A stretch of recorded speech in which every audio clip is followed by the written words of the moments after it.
Borkar madam, तुम्हाला पुरस्कार मिळाला त्याबाबत तुम्ही काय?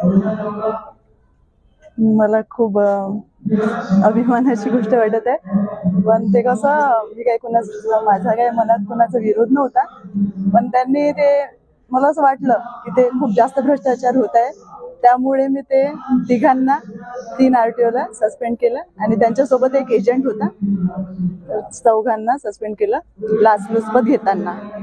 पुसद कॅम्प, यवतमाळ जिल्हा इथे. आज पुरस्कार मिळाला, खूप जास्त आनंद होत आहे, खूप जास्त. माझा भाऊ आहे करण, आम्ही दोघं आलो, यवतमाळ जिल्ह्याहून आलो आम्ही.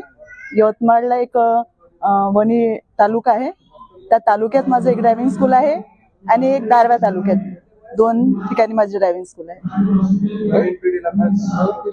नवीन पिढीला सांगायचं आहे की अन्याय अत्याचार वगैरे कोणाचं सहन नका करू, आणि कुठे वाटत असेल तर बिनधास्त बोला त्याविषयी आणि निडर राहा, काही गरज नाही कोणाला घाबरायची, माझं असं मत आहे. पुरस्कार मॅडम तुम्हाला? माझे 5-6 पुरस्कार झाले सर. मला आमचे ते ड्रायव्हिंग स्कूल संदर्भात म्हणजे महिला संचालिका त्याबद्दल पुरस्कार झालेले आहेत. मला महिलांना सांगायचं आहे की बिनधास्त जगा आणि पुरुषांना वगैरे काही घाबरायची गरज नाही.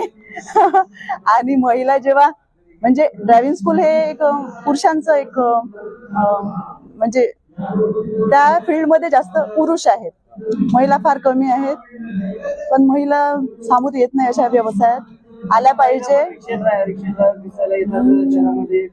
खूप मला महिला कोणते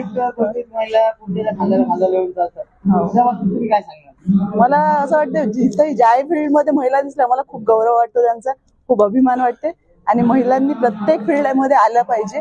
कोणताच फील्ड असं नाही की हे पुरुषांसाठी आहे, हे महिलांसाठी आहे. सगळ्या फील्ड मध्ये प्रत्येक ठिकाणी महिला समोर येऊन काम करू शकतात. आपलं नाव? माझं नाव नोगिता आनंदराव बोरकर, फ्रॉम वणी, यवतमाळ जिल्हा.